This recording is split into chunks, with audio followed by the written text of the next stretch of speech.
Welcome into the Final Word podcast with Kyle, Bobby, and me, David. It's the Final Word podcast. It's not because we had a final word, it's because Jesus Christ had the final word, and we're just, witnesses of his final word, everything the Father has said through his Son. So we have a really exciting show today. One thing that I think a lot of people have questions about is probably for the last few decades, there's been, I think, a lot of people have noticed, even here in Germany, I think a lot of people have noticed that there's a lot of priests in our parishes who are not native born. Whether they're Filipino, whether they're from Poland, whether they're from a country in Africa, like how did they get here?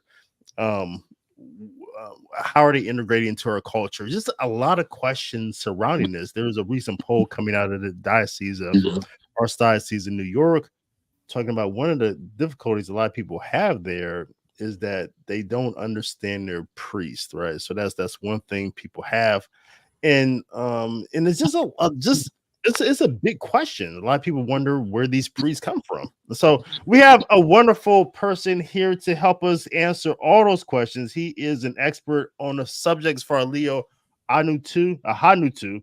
He is a Right. distinguished author and expert in cross-cultural leadership training. He's made significant contributions to the understanding and management of cross-cultural challenges faced by Nigerian priests on missions in the United States. His seminal work, Cross Cultural Leadership Training, Managing the Cross-Cultural Challenges of the Nigerian Priests on the Mission in the United States with a Predeparture Training, it provides a invaluable insight and practical strategies for success. So he is our guest on the subject on the Final Word podcast. Father Leo, welcome onto the show. Thank you very much, Mr. Gray.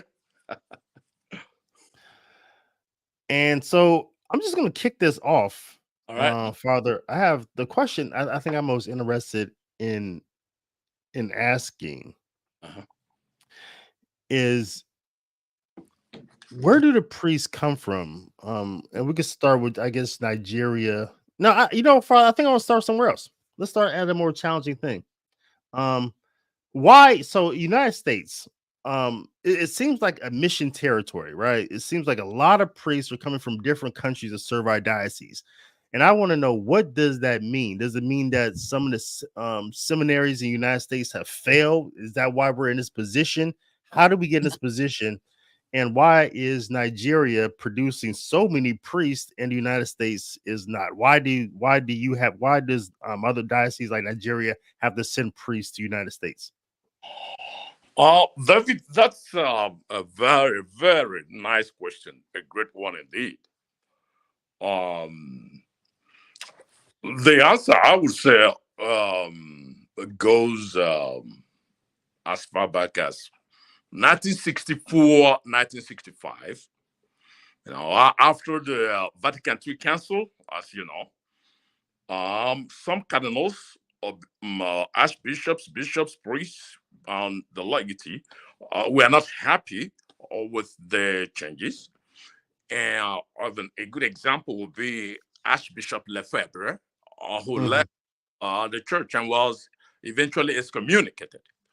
And that was there. Even here in the diocese of Tulsa, Oklahoma, where I live, I could remember in 2004, I met a priest, Father Kid King, and he told me that his brother, who was also a priest, left the priesthood after that. And so do many other people. And then gradually, it continued. But then it became really big in the 1965, in the mid 1965. Mhm. And when I mean really big, I mean really big in the sense that going back to what I read from CARA, Center for Applied Research in the Apostolate, in 2012, they made a research in 2012, and in that research, they said that in 1965, there were 48.3 million Catholics and 58 point 6 thousand priests. But then coming down to 2016, things changed. Mm-hmm. Now this time they had registered Catholics 67.7 million, unregistered about 74.2 million. Number of priests dropped down from 58.6 thousand to 38,000, or if I may be precise, 37.19 thousand. Mm-hmm. And then it continued and continued. So, and then it became a big problem in the United States. But at the same time, I would say that it wasn't just in the United States, but it was happening. It was beginning to happen, especially all over the West. But then the U.S. bishops were kind of proactive, really smart about that. As at that time, there were some countries in Europe, like Ireland, Italy, and those places. So they began to recruit priests from those places because their culture is similar to the U.S. culture. Okay. But then, after a while, they also started to have priest shortage. So what did they began now to recruit young men from the Southern Hemisphere to train them in the U.S. seminary. Now, that didn't work for a long time. Then the problem continued. Parishes were being locked together and stuff like that. And that was when they decided then that they're going to, go beyond that and look at other places, Vietnam, Philippines, India, Nigeria, and all those places. And then, and that's what happened. And then they began to recruit priests from those places. And that's how people like me came to the United States.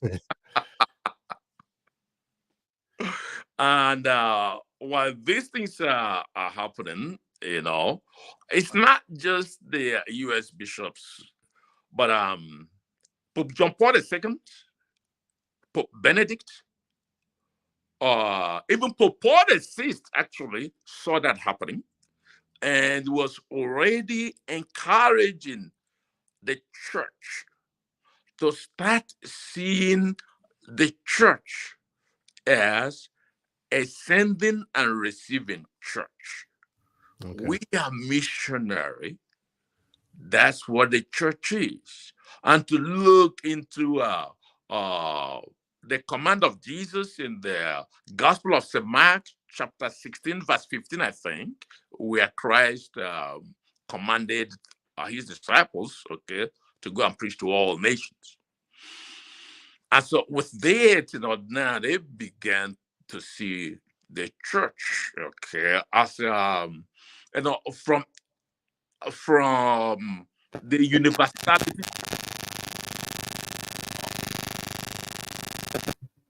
Oh, very good, thank you. So, so they began to recruit, and then people from my place started coming here. If I could remember, I may not quote him exactly, but Pope Benedict, the way he wrote it is, he said, look, there are new places where the church is taking root, and vocations are coming from those places, and the West could get priests from those places. Okay.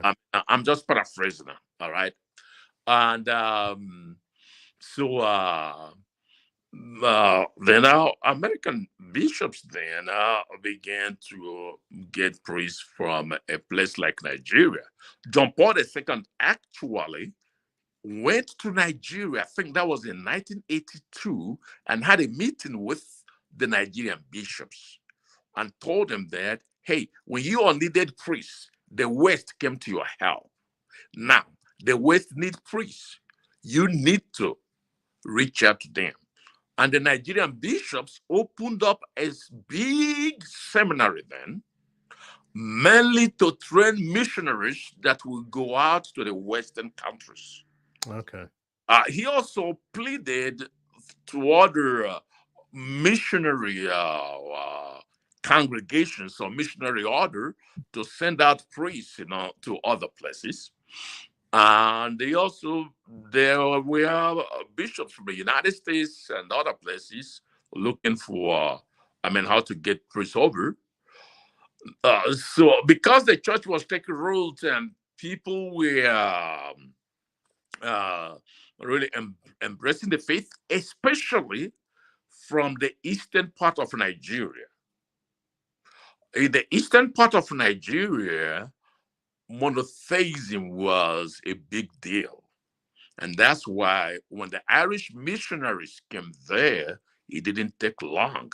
And Catholicism spread like a wildfire.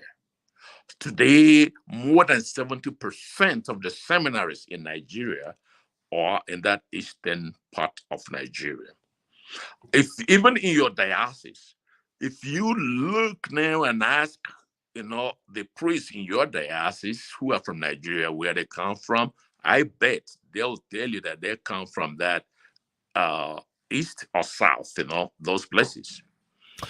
I had a question, Father. Very good explanation. So the state of the church over in Nigeria, where these priests are grown and bred and trained and formed, do they have a surplus of priests over there to where they can export them to other countries? Or do you guys have somewhat of a, because I know here in America, I don't know, you might know this better than me, David, or you, Kyle, what is the parishioner to priest statistic here? Like, in other words, I've heard for every 1,000 parishioners, there's only one priest.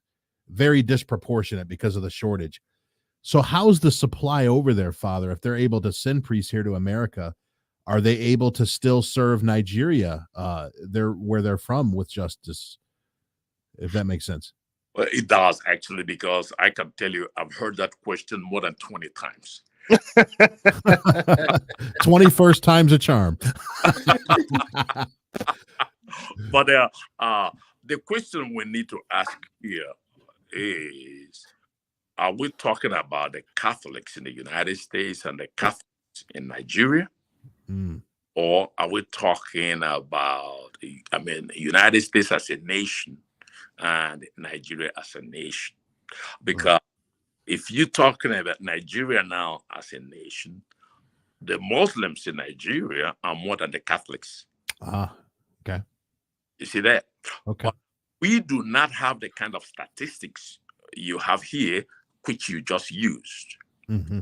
But with our eyes, I can tell you that there are at least I was in Nigeria. The last time I was in Nigeria was in 2012. As at that time, in a parish like this where I am, definitely you will get 2 to 3 priests. But right here, I'm doing this parish and I'm doing another parish. And so when people say that, the big question becomes, are we talking about the nation, or are we talking about the Catholics in that nation, in that country? I guess I'd be curious on each one, if you care to explain. Sorry? I guess I'd be curious about each question, if you wouldn't mind expounding a little bit. I'll go further. I'll go further. Now, see, one thing here is, here in the United States, okay, you do not have as many Muslims as we have in Nigeria. In Nigeria, we have many Muslims, including the bad Muslims who have decided to ally with the ISIS and the rest of all those bad guys, and priests are being beheaded and all those stuff is happening till today. A lot of human trafficking and kidnapping going on too. Yeah, Boko Haram and all those stuff. But at the same time, when you think about the parishes and the number of priests in those parishes, in some dioceses, they have more priests than needed. Now, another thing we have to remember is this. You can only give what you have. In other words, if you have more kids, more young men in your family, you wouldn't mind allowing one or two to go into the seminary. Here in the US, we all know, people have 2 kids, 3 kids. And even right now, the dynamic is changing. It's not just kids, but they are preferring girls to boys. Now, I was born in a family of 11. So, me going to the seminary wasn't that a big deal, even though I have my own personal issue in the sense that my parents used to tell me that they would have preferred 2 of my younger ones to be a priest instead of me because, you know. But however, though, again, there is a saying popular in Nigeria. I don't know if it is popular here in the United States, and that is, when United States sneezes, the rest of the world gets the cold. In other words, US go first, the rest of the world begin to copy. And so what are we having now? I come from a family where we were 11 kids. But guess what? None of my 10 siblings have more than 4 kids. As a matter of fact, only 2 of them have 4 kids. The rest have 2, 3, 2, 3, 2, 3. I can remember the last time I was home, I visited my brother, and I was playing with one of his kids, and I was asking him, okay, what do you want to be in future? And he said, I want to be you. And guess what happened? His mom rushed from the kitchen, grabbed the young boy, and said, Father, I do not want you to talk him into priesthood because he's the only one I got. Yeah. So with that now, we don't know what's going to happen probably in the next 20 years. Am I making sense here? Yeah. So from the time of 11 kids per family to a time now of the average of 4 kids in a family. And with that, personally, I may not be right. I think it may also affect vocation in future. I don't know, but that's my speculation, and I may be wrong. But right now, we still, all the guys going into the seminary who are priests already, coming over, people from the families of 7, 8, 9, 10, 11, 12, 13, you know what I mean? Without discouragement, serious discouragement from people. Yeah. Did I ask? So I think that answers it, Father. That's great. So what you're saying is that this sort of contemporary historic influx of African priests that we see in the United States, it's not necessarily going to continue. This is something because Africa, for better or worse, even not just Africa, other places around the world, mirror what's happening in the United States. I see this with my own friends who've discerned the priesthood, who've had a desire to go into the seminary, and they're Americans. They come from a family of 2.5 kids, like we mentioned. And the mothers, the fathers, sometimes the other family members, they're aghast. They say, no, I want grandkids, but if you become a priest, you'll never give me grandkids. You're saying that's sort of making it, that mentality is making its way to Africa. Oh yeah, yes. Of course, it's making its way to Africa. I just gave you an example with my nephew and his daughter and his mom. I guess what I'm still curious on, Father, is aren't there other countries or other parts of Africa that could use those surplus priests that may not be needed locally? Like, why send them transatlantic to America when there's probably other parts of Africa that could be converted? Like you said, I'm there's just lots like of the Muslims Ivory, there. like the Ivory Coast. I mean, I know they're like that's one area that seems to be struggling with Mhm. Catholic priests. I mean, that's, so yeah. What about that, Father? Now I can tell you that is one other thing people talk about. There are also many Nigerian priests in Africa. When Okay. I was ordained, only in my class, only 3 people went to the West. The rest were in Africa, some to South Africa, some to Ethiopia, some to Zimbabwe. I mean, Yeah. so Yeah. so so so and some to the northern part of Africa where Catholicism is not yet strong. But so they do not just come to United States only or to the West only. No, or rather, what they do is they distribute all over the world, beginning from Africa itself to other countries in Africa. Yeah. But a lot of people don't think that uh, uh, we just come to the United States like even a priest, okay, once told me that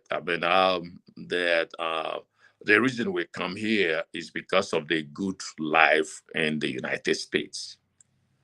Now, I will tell you that I felt offended because, well, he's a young man of about 33 years old. So he probably didn't know that the first time I came to the United States in 1987, his mom probably wasn't married yet. But I graduated from Duquesne University in Pittsburgh, Pennsylvania, and went back to Nigeria. I went back to Africa. I became a priest. And then, and when I became a priest, guess where I went? Papua New Guinea, which Mother Teresa called the greatest mission in the world. Hmm. I saw it myself. Then I was there for years. Of course, with my vow of obedience, I go to wherever I'm asked to go. Then the next thing is that I'll be going to United States, which actually I never know would happen. But then, if you are sent, you are sent. And you just have to say yes. And then I found myself here. Yeah. Yeah, well, Farley, you're breaking. I mean, you're busting up a couple myths. I think a lot of Catholics in the United States may have. We so definitely appreciate this conversation and the value that you've added to it. One thing I like to go back to something you said earlier. You're talking about a lot of the men who go into seminary in Nigeria. They come from the eastern part. So I want to talk about those men. I want to ask you, what tribes do they usually come from? Here in the Archdiocese of Military Services, most of our priests from Nigeria, they're mainly Igbo. Then I, Yeah. I, Is that the majority of men from the East? What tribes that they belong to? And also, in adding to that, based upon that, what tribe they come from, what type of culture comes with them, and talk about how that affects their experience in the United States, if you can. I love that question. I love it. And that is something I'm doing now for a group now. I'm writing something for them. When the Irish came, or when the missionaries came, the Igbo people were already practicing monotheism, as I said. And moreover, the culture is very, very close to the Jewish culture. Among the Igbos, then, just like we have the Leviticus priesthood, the Levites. Among the Igbo tribe, they have a tribe. We have a group of people called the Nri, and these people would go to other places in Igbo tribe to minister to people talking about the one God. So they made the place already fertilized for Christianity and the one God. So when the Irish missionaries came, Christianity went like wildfire. And the biggest seminary in the world today, I believe, is Bigad's Memorial Seminary in Nigeria, which is in Igbo land. And in that city, there are two major seminaries in that one city, actually. Wow. Two major seminaries in that one city, because I went to one of them. And then many other seminaries from that Igbo land. So you may not be surprised to discover that most of the Nigerian priests are from that particular tribe. Okay. And that's because, their culture already, which is more of a Jewish culture, with that, they could understand the Christianity and the emergence of Christianity from the Old Testament and everything. So with that, they embrace Catholicism really great. Okay. Then many seminaries and many priests and stuff like that. Okay. Thank you for that.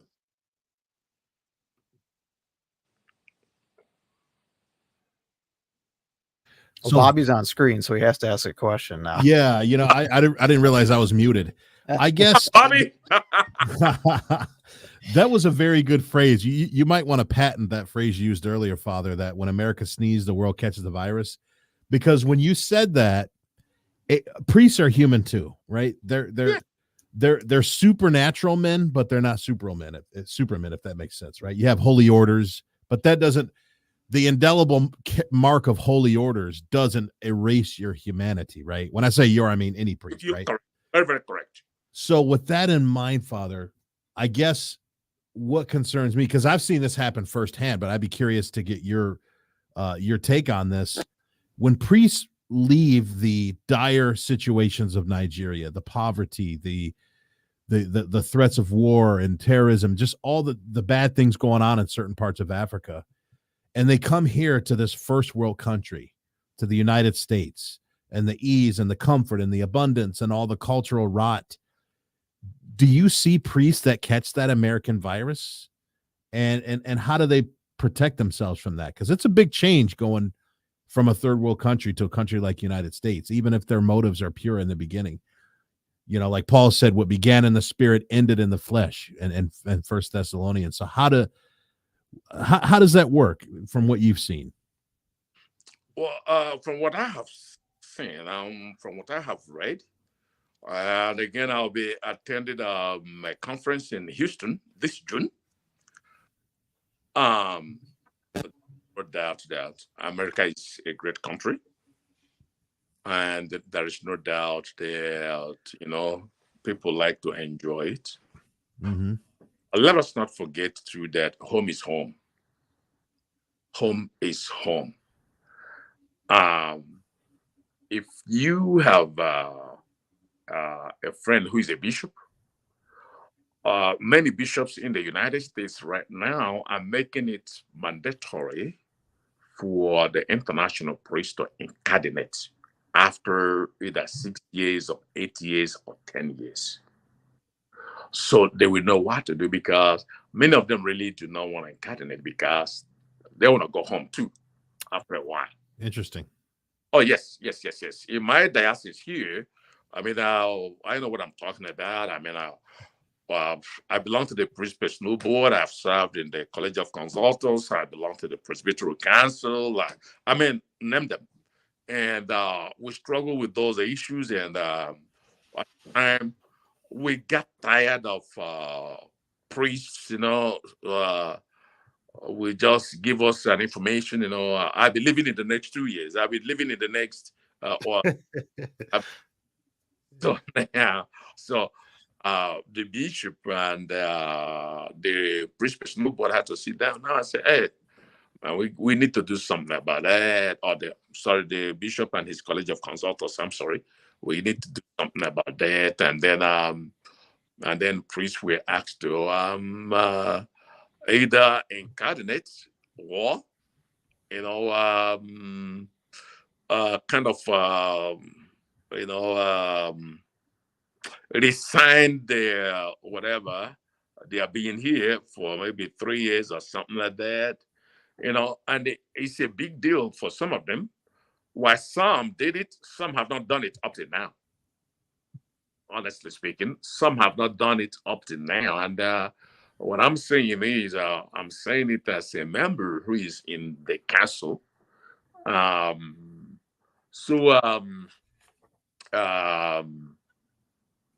That happens often. But then I could remember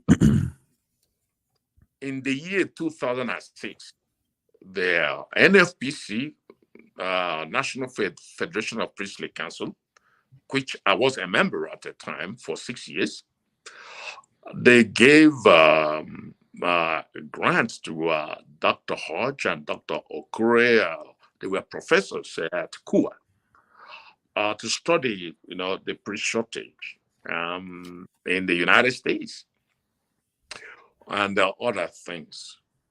And I'm picking just one thing.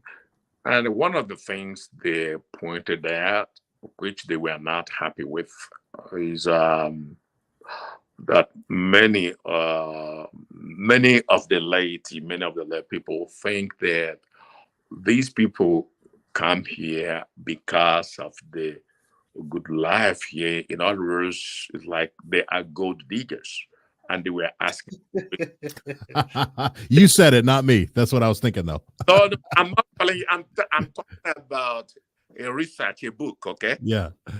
They were saying, they were asking, does it mean that when the Westerners go to other places, they become missionaries?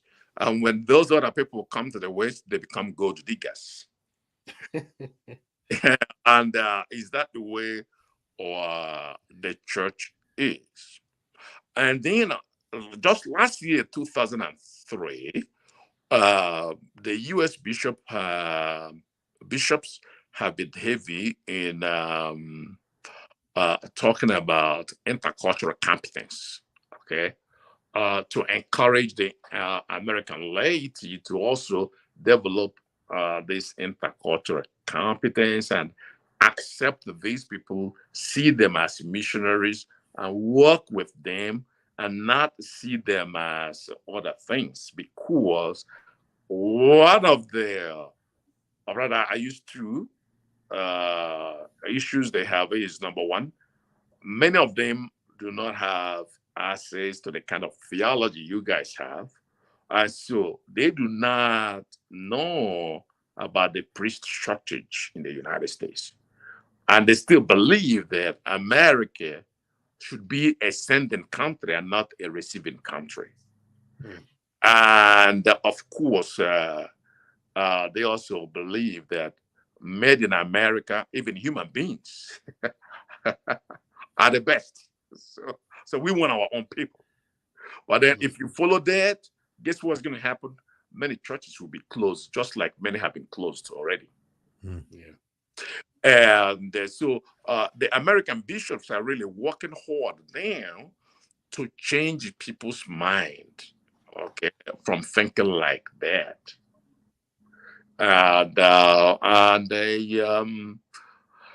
Yes, that is really, I believe that is good, because these are insiders. They know what is going on. They have seen priests come and go, you know. they do not want to keep losing. But at the same time, that does not exclude the fact that myself here, that I can enter my car by 12 midnight and drive to Dallas to see my mom without having any problem, which I would never do in Nigeria. I'd probably be killed somewhere. And I enjoy it. Or that, I wake up anytime I put on the light will come on, which probably in Nigeria I could stay 1 month, no light, no electricity. I mean, so I'm not denying that, all right? But then we also need to know that vocation is not just based on that alone. Neither does the missionary work of Christ based on that too. I can tell you, it hurts when you stay in a place for years and you're not able to see your siblings. It's not really a very happy thing too. Do you know what I mean? Yeah, yeah. So all those things put together. So it goes two ways. It goes both ways. The greatness of America. Do I enjoy it? Of course, yes. I will never deny it. But will I accept that that's the reason I came here, just to enjoy that? I would say no. And I, as an individual, I have an evidence of that. And that evidence is, I already studied in the United States University. I didn't even decide to go to the seminary here in the United States, talk less of living here. I went back to Nigeria. And then I went into the seminary in Nigeria, not even knowing that I might be here again. And Father, you said you went to Duquesne, correct? Yes. I went to Duquesne University, Pittsburgh. What was your degree? Philosophy. Oh, very good. What was that like? What led you over to? Maybe I missed it the first time, but what led you here initially to go to Duquesne? Okay. I was having problems with my parents. I wanted to be a priest. They did not want me to be a priest. I called a priest by the name Father Bennett, passed away now. And he was like, philosophy will be one of your best degrees to get. And at the same time, I joined the Holy Ghost Fathers. And then luckily for me too, you must have a philosophy degree. Very good. So I went to their college to do philosophy. And that was a time when the Holy Ghost Fathers were trying to get the college affiliated to Duquesne University.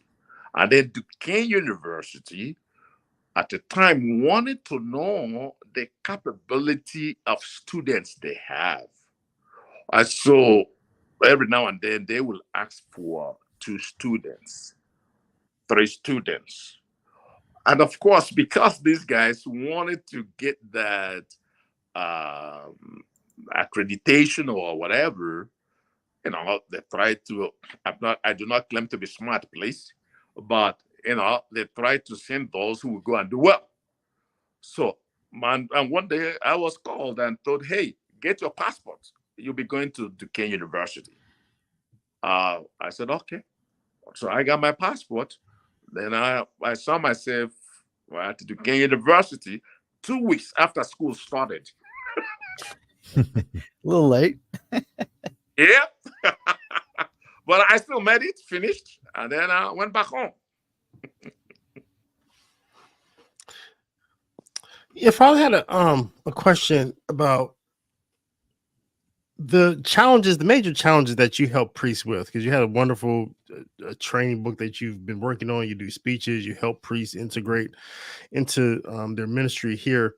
Besides the accent, I know some priests have heavier accents than others. Besides that challenge, what are some other challenges that you help priests from Nigeria with integrate well into the ministry here? Oh, my brother. And guess what? Every day I'm seeing more and more. Recently, my bishop and the vicar general asked me to design a document for orienting international priests that come to the diocese. So, and that led me into another research work now. And hopefully, after they take whatever they're taking, I will also publish there. So I came to see many, many things, honestly. Things like, apart from accent, people who see themselves in a situation of confusion, not knowing what to do because this is a total different culture. Yeah. They have left their culture they know, and they're not able to get into the new culture. And I can tell you, some of them even get some kind of complexities and stuff like that. Even things we may not regard as important, things like food, you know? Because I can remember back home in Nigeria, oh, United States, oh, the best country in the world, they will have the best food. But, you know, the food you grew up with becomes the food you grew up with. And when you come to the United States, it's totally different. I know many priests from Nigeria who, up till today, they may have stayed here for 15 years, they do not eat American food. They go to African stores and look for the African spices and stuff like that to prepare their own food. And then apart from that too, there are other things like weather, like where I come from. It's warm, it's hot. And then you begin to wonder, man, how am I going to work here when it is 10 degrees? Yeah. Yeah, those are things from them. And then, of course, I like to use the word microaggression. And some kind of some again, some have come here and we are sent home within a short time because of lack of appropriate preparation. And so they come trying to bring in the culture they know, not knowing that, hey, we are in a different culture, and that culture could get you into trouble. Yeah. There's a story here at the town I live in Bonn, Germany. There's a church I can see right out my window. A small church. It's called a Black Catholic church because it's like a really conservative church here. And they had a priest come here. I don't know from what country in Africa, but it made the news because they didn't want him here at all. They kind of ran him off, right? That doesn't really happen in the United States though, right? You know, one thing I must tell you is it does happen, but it is worse elsewhere than the United States. The United States has a great constitution. So some people may have that in mind, but in respect of the law, in respect of the constitution, they may not do it. But do we experience that? The answer is Yes. Yeah. On the other hand, though, American freedom extends to all kind of things. If you are in a parish and you are serving the people very well, sometimes they no longer think of where you come from. Yeah. Yeah. Yeah. Yeah. Yeah. They no longer think of where you come from. Because all they know is you are doing a great job. Yeah. I mean, I was in a parish at a time, St. Joseph's Parish, Krebs, Oklahoma, to be precise. Just there doing my work, doing my best, everything and stuff like that. For me, I'm just doing my work. And guess what happened? Began to notice something different. I was wondering what's going on. I go to the office. The secretary will shut down the computer, drop the telephone. I was wondering what is going on. Eventually, long story short, I discovered what was going on. They helped get visas for my mom and dad, but a ticket here in the United States, mailed the a ticket to Nigeria, and brought them to my parish as my Christmas present because I was always talking of my parents. Mm-hmm. You see that you may not see that in every place, but Yeah. is there that is one of those great things about United States. I mean, United States being a free country, United States being a melting pot. I mean, it's still there. I mean, it still has her own problems and stuff like that. But Yeah. then we should not let that destroy other good aspects of the United States. Yeah. So, how do the seminaries over in Nigeria or certain parts of Africa differ from the seminaries here in the U.S.? I guess on two levels. Firstly, do they lean more traditional, or are they more in sync with, with Vatican II and post Vatican II, and also just the issue of I don't know any other way to say it, but like the issue of homosexuality in Nigerian seminaries or African seminaries compared to here in America. Can you shed a little light on those differences of Sure. those two areas? I sure will. And if you don't mind, I would like to close my office before I go on with that. Please. I got parish council tonight and they're beginning to come and I do not want them to. Make sure the room is clear. Make sure you sweep for bugs. It's gotta be a good question when our guest has to get out of his seat to close a door, huh? Yeah. Yeah. Right? So I want to be honest without scandalizing anybody. It's not scandal if it's the truth. Especially my parishioners. Yeah. So what I would say here is this. Number one, a parish in United States, in Nigeria, is more traditional than the church in Nigeria is more traditional than the church here. I would say that. And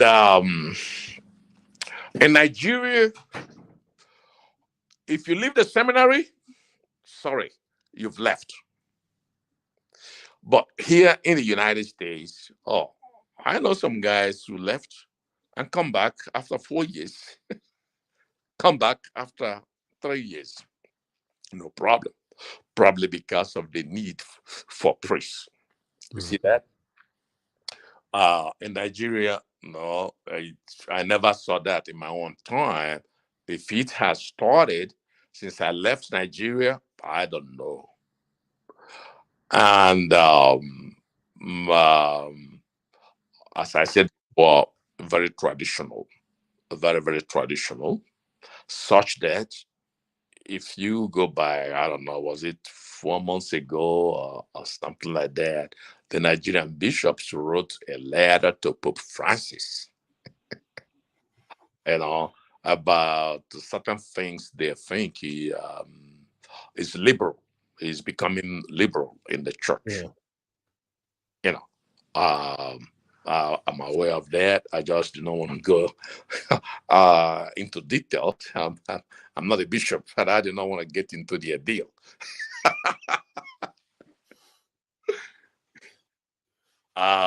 So I'm thinking of your next question. What was the question now? Regarding just the rampant homosexuality in seminaries. Compared to in America. Now remember what I said before about the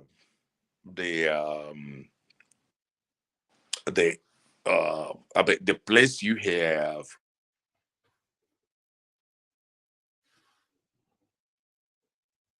Did we lose Father?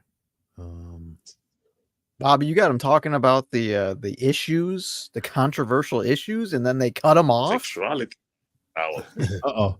Hey, They're Father, good. we apologize. We lost you for about 30 seconds, pretty much right when you started to answer the question. Oh, yeah, the lights went off and came back. That's okay. Hey, Just like man, Nigeria. the rule of Oklahoma.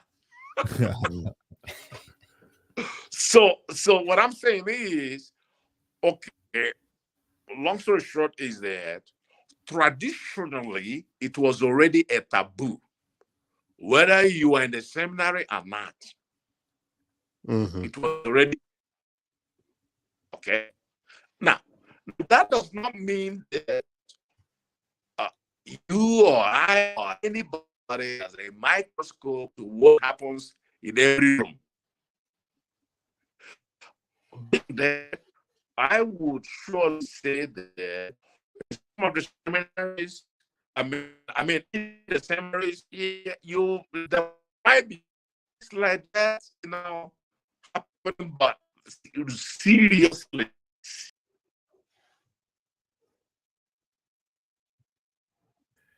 Yeah, it was cutting in and out a lot too. Looks like we. Yeah, he might have when the lights went out. I wonder if the Wi-Fi went out too.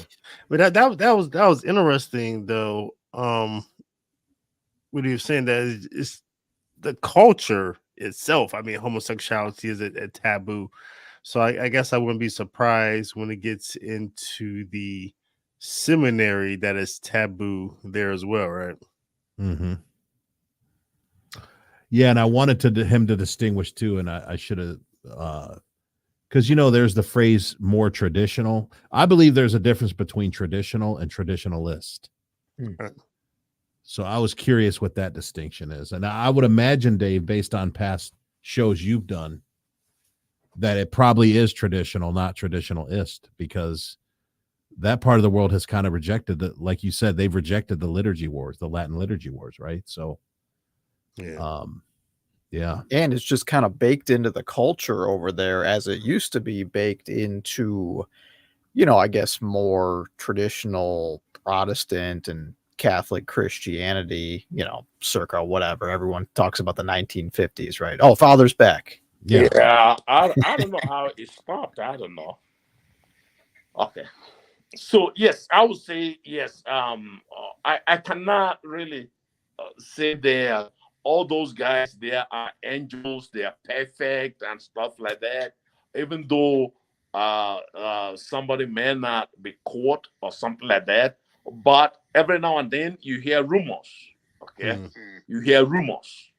But then something that was already a taboo in the society. Now, if whatever is a rumor, is discovered as real, that person is done immediately.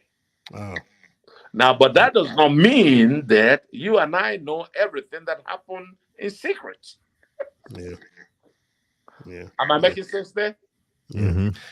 And Father, what about, a lot of Nigerian priests or priests from a lot of countries, they will come into the United States and they'll engage in something, they'll witness something that they may be foreign to them. We call it here on our podcast and other places, we call it the liturgy wars, where there's a segment of Catholics in the United States that truly believe that the church would be better off if we went back to 1962 and just used that missal, or even an older missal, that the church would be better off. We'd make more saints, and it'd be a better church altogether if we go back to the old traditions. I always thought that was a foreign concept for Nigerians, because Nigeria is a diocese, a country where you're actually making martyrs. I mean, people show up to church knowing that they could be their last mass, that they could die that day, right?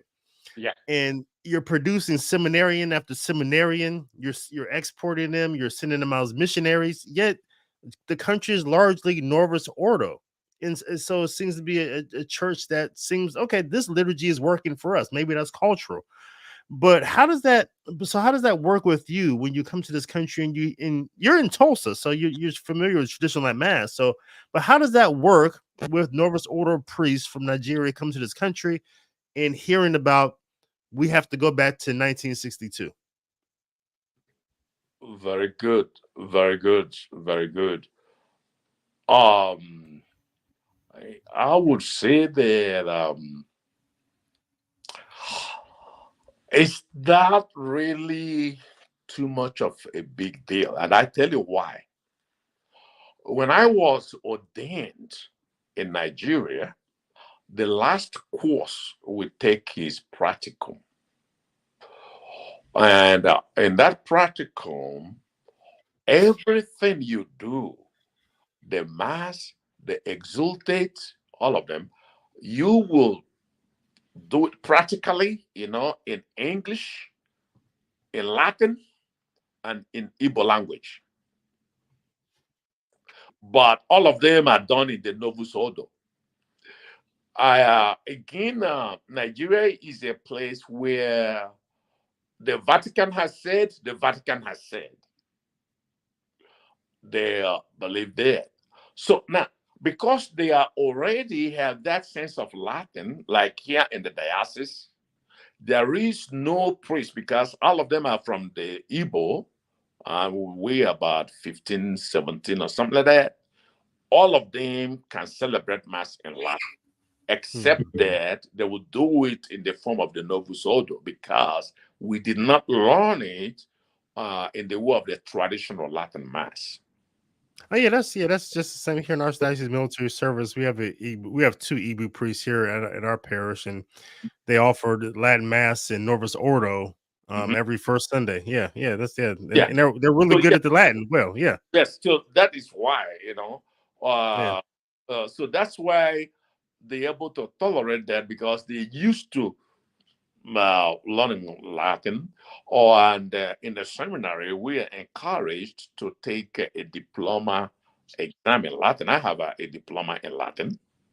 Then of course we got to learn the rest of the Greek, all those.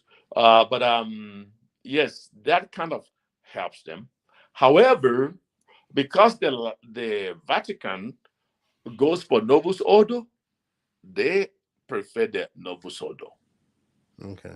They wouldn't like that traditional Latin Mass, I would say. And then remember, I never read this any place. This is my private thought. Am I making a sense here? Absolutely. So Absolutely. it's not like quoting anybody, or I saw the writing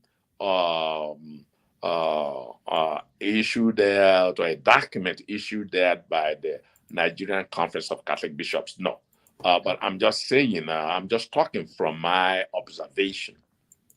Yeah.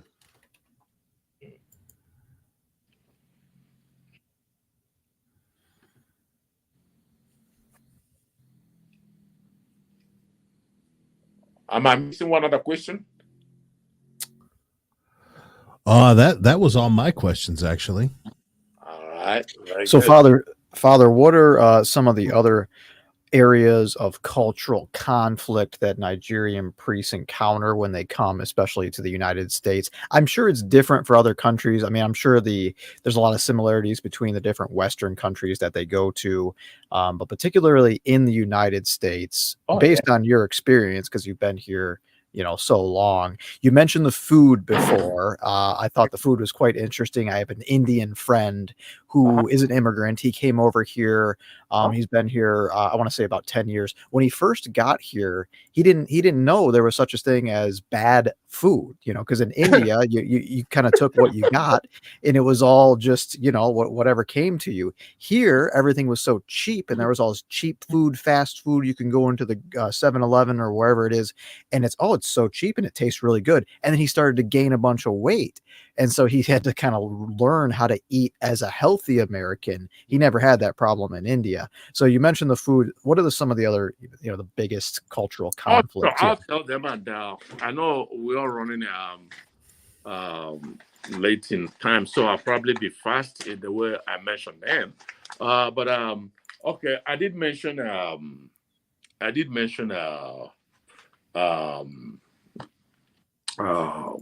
communication. And by the way, I need to say that communication is not only about accent.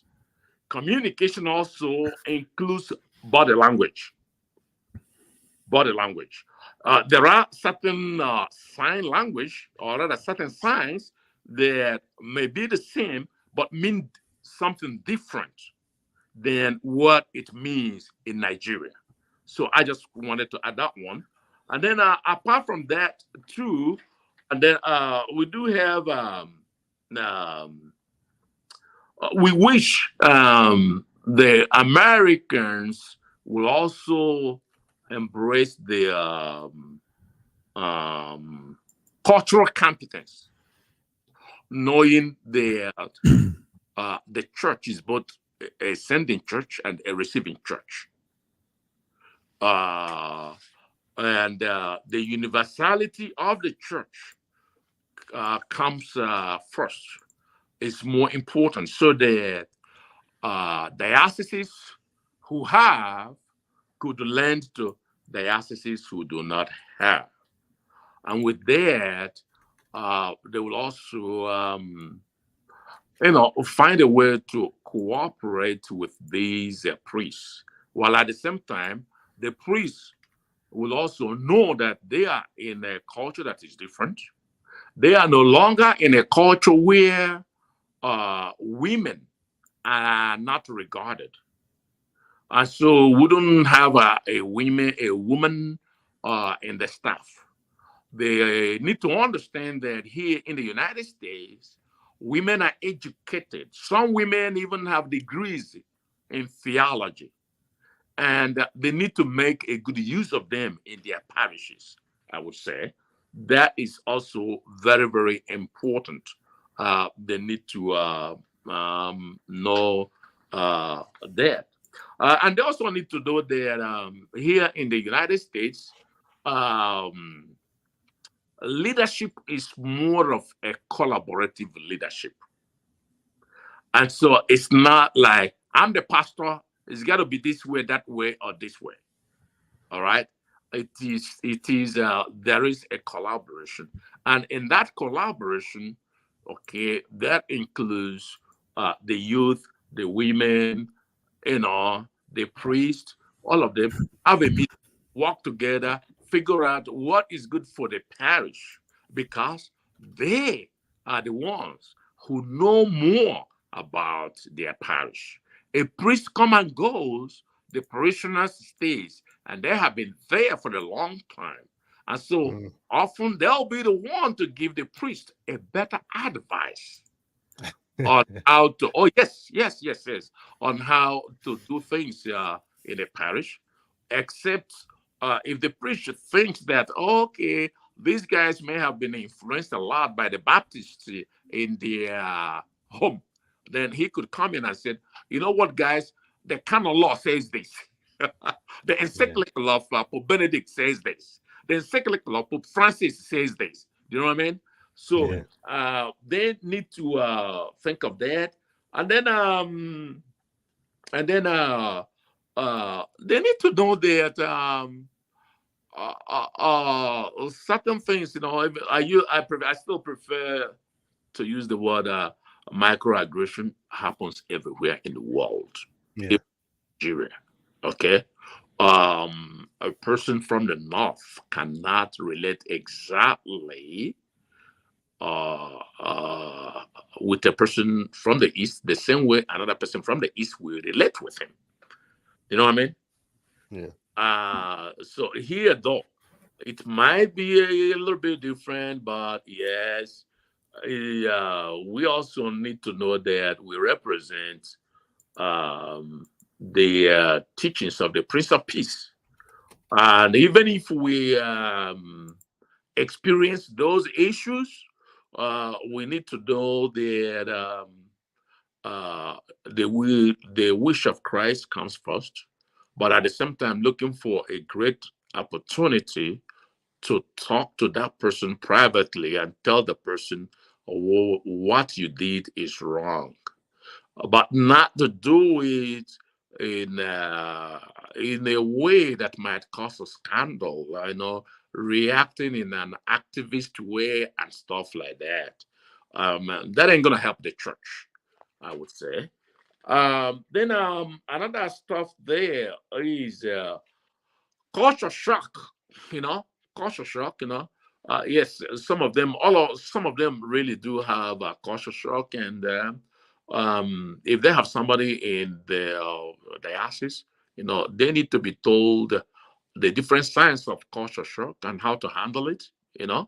Well, do you need to talk to other people from your country who are here already and probably experienced it? How did they handle it and stuff like that?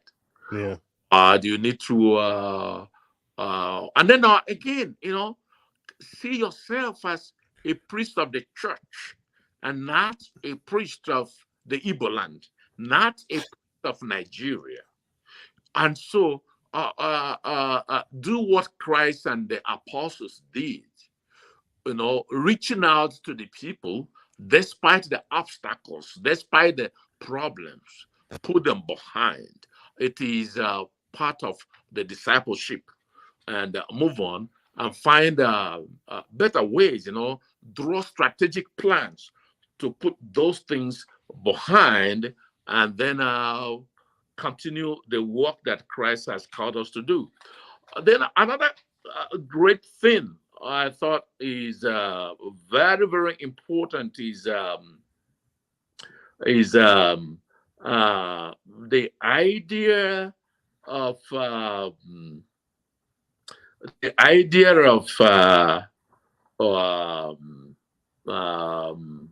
how can I say it? I'm looking for the appropriate word for it. The idea of a priest is not a king. A priest is a servant. Mm-hmm. They know that. We all know that. But remember that we come from a culture where we have kings.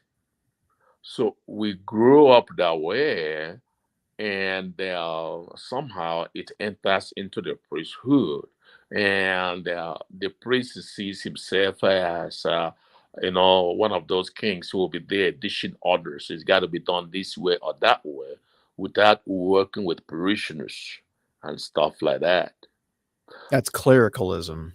Yes, but on the other hand, though, it's good I mentioned this. These things are not one-sided. Remember, certain reactions are caused by the first action. So the way some of them are received and treated make them do certain things they do. And that is why I'm happy that last year and this year, the USCCB is working hard on making sure that everyone, both the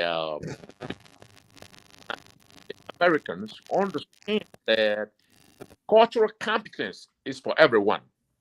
For us to know that the church, we could learn a lot from the dogma of the Blessed Trinity, two persons in one God, with one, loving the other, reaching out to the other, and stuff like that. Or the Pentecost event. I mean, next Sunday is Pentecost, the Pentecost event, these guys, they were Galileans, but people from Asia, Mesopotamia, and all those places were understanding them, or the early church, and they were all doing things, living together and stuff like that, without saying, you this, you that, I'm from there, you from there, and stuff like that, And that idea of, made in America is the best. So we don't need this guy. Because, hey, I can tell you this. Nobody becomes a priest without a minimum of 8 years education in college. So these guys may not say things, but they see it and they know it. They might, operationals might say, you know what? Well, we find it hard to work with him because we could not understand the accent. But guess what? The same person is the person who somebody could call the rectory seeking for a help to pay his or her utilities. A pastor on the telephone for 1 hour and will tell, hey, what are you saying? So with that, we know what is going on. Yeah. Oh yeah. So that is that, and there are so many other things there. There are so many other things, but it's very important that the priest remembers that he is the leader. Mm-hmm. He is the altar Christus. He is the one who must teach others forgiveness by practicing it, letting go. And a place like America, United States, where I live right now, they are really good in seeing things. And when they see that, before you know it, all these other things will disappear, especially among the majority. Amen. Father Leo Ahanotu, thank you so much for everything you're doing for Christ and his church and for the ministry that you have to help priests serve their mission well. We thank you for coming here and surviving the firing squad, and you did a wonderful job, and you educated us and you broke down myths and barriers. And thank you. Glad I survived. You thrived. Oh, I tried, huh? Yeah. All right. Thank you, Father. We'll see you soon. God bless you, Father. Thank you, guys. And I've already joined your what do you call it? I've subscribed into your program so that thank you. I'll be watching it and seeing it and stuff like that. And I'm wondering if there's any way I could get this discussion. If it could be emailed to me, if y'all. Oh yeah, we'll send it to you right after the show. Yep. Okay, good. And David, I'm telling you, every now and then I will get to you after my bishop reads the assignment he asked me to do for the diocese. Yeah. After he's done with that, I might reach out to you, especially since you work with the St. Dominic. I mean, you all have publications too, right? Yeah. Thank you. I would like for us to do an entire show with Father about these, Black Catholics who put their skin color before their Catholic faith. Oh yeah, that's the whole nother show. We gotta get out of here, Bobby. Yeah. That's what I'm saying. A whole separate show I'd like us to do on that. Is something that I really would about cultural Marxism. Cool. I really would like that because I've gotten myself into trouble by being against that. It's not. Yeah. That's a whole show. Rather should put Christ first. Amen. Amen. There's we got another show, Father Leo. Okay, guys. Thank you very much. Thank you. See you, Father. Thank you. All right.